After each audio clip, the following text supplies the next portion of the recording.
A Tale of Our Time is something that connects us. It brings us together in the present, and it reminds us that we are part of something bigger than ourselves and something that'll survive after we're gone.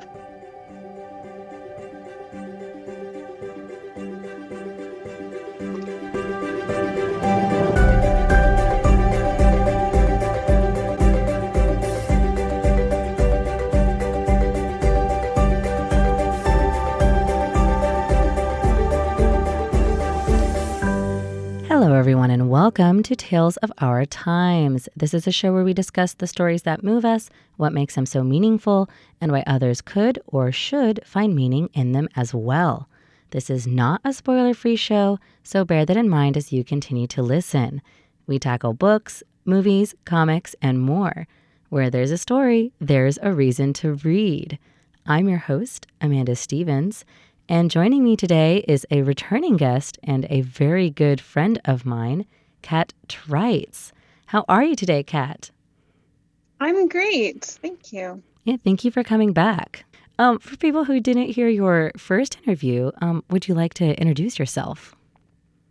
Sure. My name is Kat. I'm 32 years old. I've been back in Taiwan for about 4 months now. I'm from Canada. I've studied early childhood education and I studied literature. So I've got kind of a background in education. And that's also why you read so much then. That'll be it. If I had to put my finger on something. So yeah, that might be it. Mm-hmm. Excellent. And now I do this all the time, but I did let the cat out of the bag. It's a book. What story have you brought for us today? Today we're talking about The Library of Legends by Janie Chung. Mm-hmm. And this story is a little bit interesting. You brought it to me first. You said this was one you were considering. And after that, we kind of realized that it's even more appropriate because the author herself is Taiwanese. So she was born in Taiwan and she's now living in Canada in Vancouver. Excellent. So I guess, would you like to get started on the summary for people like me who are just learning about it? Sure. Absolutely. It's a really great book, so I highly recommend you do read it. Yes. It's set in China. The year is 1937, and so Japanese bombs have just started dropping on Nanjing in China. Mm-hmm. The university students of Minghua are the central of the story. So our main character is a young girl named Hu Lian. And the students have now been ordered to evacuate the city. Mm-hmm. The professor who's supervising the evacuation, Professor Kang, he has been charged with also ensuring the safe removal of the Library of Legends, which is this vast multi-book encyclopedia of folklore and mythology. It's like a 500-year-old collection of myths and folklore. Oh. And so the students and the professor have to transport this library and themselves across the country to evacuate from the Japanese bombing. Mm-hmm. As they go, the students are reading these legends, and everywhere they go, immortals and guardian spirits are being awoken, and the immortals and the guardian spirits also start to leave China to return to the immortal realm. Oh my God, I got goosebumps. You told me about it before, but this part, I think that's such a cool twist. I love it. And it kind of adds that level of tragedy too, I really love this. Yeah, because it's also it's set at this period of time that's kind of a cusp of, when folklore and mythology was still really firmly believed in. And then to a more modern period of time where they're nice stories and there are those few people who still hang on but there's not an overwhelming amount of people who do. Yeah. And so to have the spirits genuinely leaving Earth at this exact moment, I think is really, really cool. Oh, we're going to have to get into that later. I We are. interrupted the summary though. I'm so That's sorry. okay. Please go on. That's So okay. tragically, these spirits are So leaving, which is sad. yes. That's like, okay, go on. So within the group of students who are leaving, Leanne, the main character, she has kind of this mysterious background. We don't know a whole lot about where she comes from. What we do know is that her mother has told her to meet her in Shanghai, and then we've kind of lost contact with her mother. Oh no. Um, and Lian kind of forms an attachment to one of the other students, Xiaoming. And Xiaoming he's the son of a very wealthy man, so he has this kind of servant person who travels with him, and her name is Hmm. Sparrow. Oh. And so Sparrow and Xiaoming, we learn, are actually characters in one of the legends that is being transported. And so their story is being told alongside the story of the evacuation, as well as all the spirits leaving the earth. Oh my God. What a twist. The story that Sparrow and Xiaoming are from is one that Janie Chung made up for the story. It's called the Willow Star and the Prince. Hmm. Oh. So Sparrow is a star, and she fell in love with a mortal prince. Uh-huh. But when he died, he was reincarnated and did not remember her. Oh no. And so she spends her eternity with him, trying to get him to remember who she is. Oh, it's kind of like Lady And that's Whitesnake. her life. Yeah. Wow. So Xiaoming is her little prince, her prince character, Uh-huh. and she is, as she travels with him, she's trying to get him to remember his life as the prince, where Uh-huh. they were lovers and they had this relationship, but Oh my he doesn't God. remember it. That's so sad. Okay, so how does it end? Yeah. It actually ends with the Willow Star returning to the sky and leaving and basically giving up. And You can't see my and jaw just dropped. Go on. it's genuinely like tragic. It's Like so it's so upsetting. sad. I was so upset about it. But yeah, so she returns and she leaves with the rest of the spirits and guardians, because if she doesn't, she would be trapped there forever with someone who does not remember her. I guess it's good to get out of a toxic relationship. Like, So like I you can be guess, yeah, accidentally hurtful, which is what the prince is. yeah. It's not his fault. It's He has still, no yeah, idea. exactly, But like I would be crying. exactly. I'm saying this now. I'm making light of it now because like if I commit to this seriously, I will be so upset. Yes. This is when I got to because this is the very, like, Yeah. spoilers, this is the very end of the book that you discover this. And so Yeah. I was like mad. I was like furious. I was like, no. Really But mad. also like it was such a good ending for it because it didn't just kind of take the easy way where like Hmm. we're going to turn this into the romance story and of course he's going to remember her. Mm. Um, but Yeah. like Yeah. I mean, it's it one of ended those up being a things. little bit more difficult. So Mm-hmm. It's something that I like to say, like, I feel like I enjoy things on two different levels. And I think there's like the level of like a writer where I appreciate like commitment to a story, finishing it, carrying it all the way through, not taking the easy way out. And then I also enjoy yep, them just like as a consumer, separate from that, where I yep. want the true love to work every single time. And I don't Yeah, want to sometimes see you the just hard want that thing happy ending. happen. Yeah. So, Yeah. but like having both of those there is a really good sign. So let's get into what was your first experience with this book? I was going to say, like, how did you first come across this book? Because it sounds fascinating, but I've never Yeah. heard about it at all. No. So that's another magical part of the story, Hmm. honestly, is in Peterborough, which is where I lived in Canada. Hmm. We have this bookstore downtown.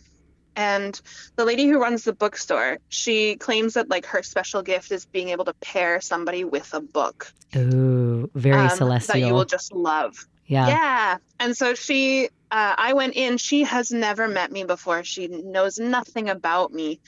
This was your first time in And the shop or your this second is or my third? first time in the shop. Okay, Yeah. so she doesn't even have like a back catalog to go through. No. So she's literally just going off of what I've been looking at while she's been there. Hmm. And she hasn't been paying attention this whole time either because there are other people in the store. Yeah. And so I asked her for a recommendation And she pulled out this book. And I was kind of Ooh. like, okay, it's one of those things where you're like a little skeptical because you're like, surely But you you're kind of not want to actually going to indulge be this it. good at it, but I really Yeah. want to see where this goes. So I bought the book Yeah, yeah, and I yeah. read it, and of course, obviously, immediately loved it. Oh, Um, it and she's amazing. So like literally, I've been back a few times since, and she's found amazing books for me every time, and I'm like, this is a superpower. like it's almost Kind of cool. spooky. It's kind of cool. It's almost spooky. Two very different reads on the situation. But either way, Yes, there is some exactly. kind of higher power here. Yeah. Wow. Okay, that is actually a really interesting story. So then, for you, what meaning did you find in this? Like, why do you care about it? I've already got a couple of things that I want to dig into, but like, I want to Yeah, hear from you first. What for stood sure. out to you? So I'm really drawn to stories about stories. Yeah, Um, same. I really, I really find them fascinating and really interesting. Hmm. There's that. So there's a Thomas King quote Yeah. from one of his books, and he says, "If this is your land, where are your stories?" And I think that's incredibly powerful because I feel like stories connect us to the cultures and the land Hmm. around us. And so to have a story about the myths and the legends and have it so incredibly ingrained in the storytelling itself, I Hmm. think is really, really Hmm. cool. Well, and also, so I'm going to jump on that because, like, that's also where Yeah. that's what I kind of wanted to dig into. I think it's fascinating too that, like, you were talking about this, like, these are these old stories that, like, they live in the earth, they live in people around you that you may not even know.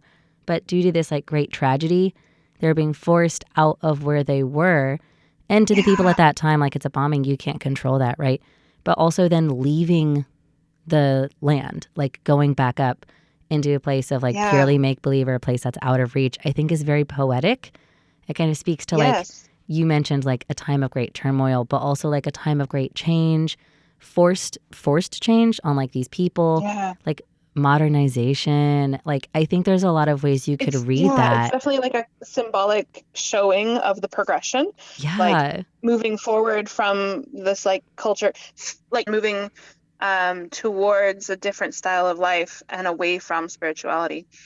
So, Yeah, I think that's a really cool, like, that is what as you were telling me about the story, I was like, that's the first thing that I was thinking of is like, oh my God, like, yeah. this is such a cool metaphor, but it's not buried that deep. I think it's kind of right there.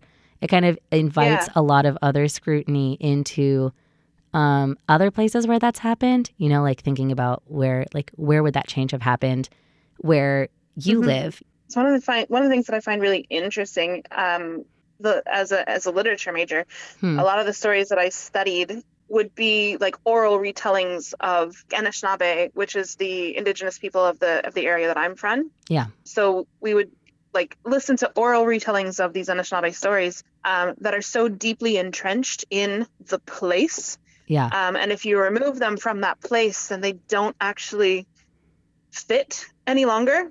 Yeah. They don't have that depth anymore. Mm-hmm. Um, and so I feel like that's part of the story. This story, Library of Legends, is that you've moved all of these stories. You're moving them across the country, and you're removing them from where they're relevant. Ooh. Um, and they can't survive without that. Yeah. So I find that really, really potent. Oh my God, I got goosebumps all over again. So it's a very like fascinating kind of meta tragedy that's kind of playing out. So Yeah, I love that as a story. I hate that as a reality, but I love it as a story. So fair, is that fair. related to why you think this is a tale of our time? Because at the start you were mentioning connection, like connection to Yes, others, connection to being a part of something bigger. I feel like that's also yes, like connection to at this point, like the land you're from and the stories that tell of yeah, that. yeah. Stories so much are part of our identity, like our cultural identity, but also like our personal identity, right? Hmm. So I feel like every time we read a story, we connect with the other people who've read it and who've made their own meanings out of it, Hmm. even Hmm. if we don't know them or we don't have a personal relationship with them. Like that's a tie from me to them, right? Yeah. And then we want to be a part of something bigger than ourselves. Like that's a Yeah. human thing. We want to be part of a bigger connection and a bigger world, something Mm-hmm. that's going to be around after we're gone, right? So Yeah. um, that's to me, that's what stories are. They are those um, Those connections. those things that will live on, those connections. Yeah, Yeah. Both a connection and a legacy, right? Something that you can connect to, be a yeah, part of, and that will be carried on after you. And it's something you can contribute exactly. to. Yeah. I feel like we've actually really built to this question very well, Okay. which I'm going to ask you. If Uh-oh. you could give Library of Legends a one phrase subtitle of your own, what would it be? Oh no. The hardest question. But I feel like there's a The lot of hardest groundwork question. you could work with here. Groundwork, but like connections, stories, legacy. Yeah. I'm just throwing out buzzwords. I What? mean, those are it, right? Like those Mm-hmm. are um stories connecting to bigger stories. Oh, connecting us to the bigger Connecting story. us to the bigger story. There you go. Okay, I love it. Okay, there we go. I think we got it. I think we got connection, stories. We got it all. Yep. Well, the sad news for us is that we are all out of time. But like this one, I actually feel like we've wrapped it up really nicely. Like I feel like this has almost also been its own complete story. So I'm like, really glad. yeah, thank you for that. I think it's been really good. I think it's been wonderful. So that's all that we have for today, everyone. Thank you for joining us on Radio Taiwan International. This has been Tales of Our Time. I'm your host, Amanda Stevens, with my guest, Cat Trites. And I hope that you enjoyed learning about Library of Legends, connecting us to the bigger story, a tale of our time. We'll see you next time.